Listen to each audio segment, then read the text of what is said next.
wasiirka wasaaradda amniga dowlad goboleedka Hirshabelle Cabduqaadir Aadan Jeelle ayaa maanta kormeer ku tagay xarunta tababarka ciidamada booliska Hirshabelle oo hadda tababar ugu socda in ku dhow 200 oo askar.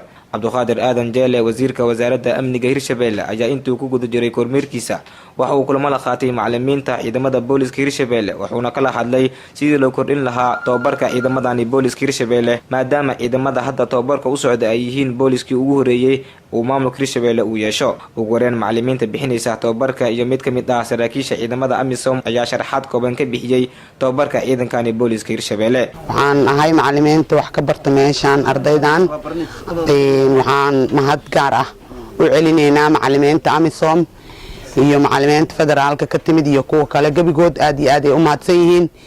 waxaa kaloo sharaf weyn ah in ay ardayda aan wax baraynay si wanaagsan ay nooga dhageysteen tababarkana si fiican uu socdo markaana uu yahay gabagabo. We started with 200 officers, 13 females and 187 male recruits. waxaan ku bilaabnay u dhahay 200 arday 187 ay yihiin rag 13 dumar.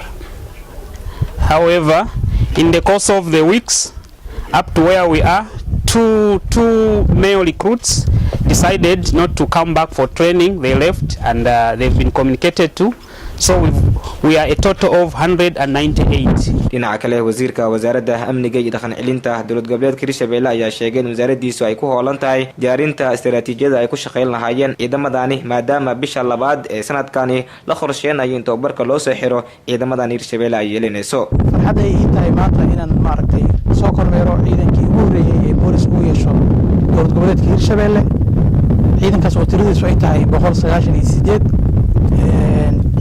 waa guul iyo farxad u soo hoyatay dowlad goboleedka Hirshabelle iyo qaasatan wasaaradda amniga iyo dhaqan celinta Hirshabelle.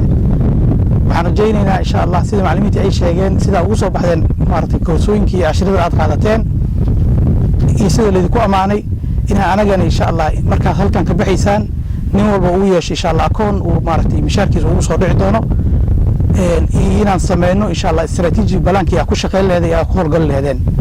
waxaan rajaynaynaa insha Allah marka halkan ka baxdaan inaad ka hor ka shaqo bilowdaan ciidanka xigo oo soo xaroon doona insha Allah inay noqdaan kuwa insha Allah iyagana sida ay si ka fiican maaragtay tababarkooda ugu soo baxo.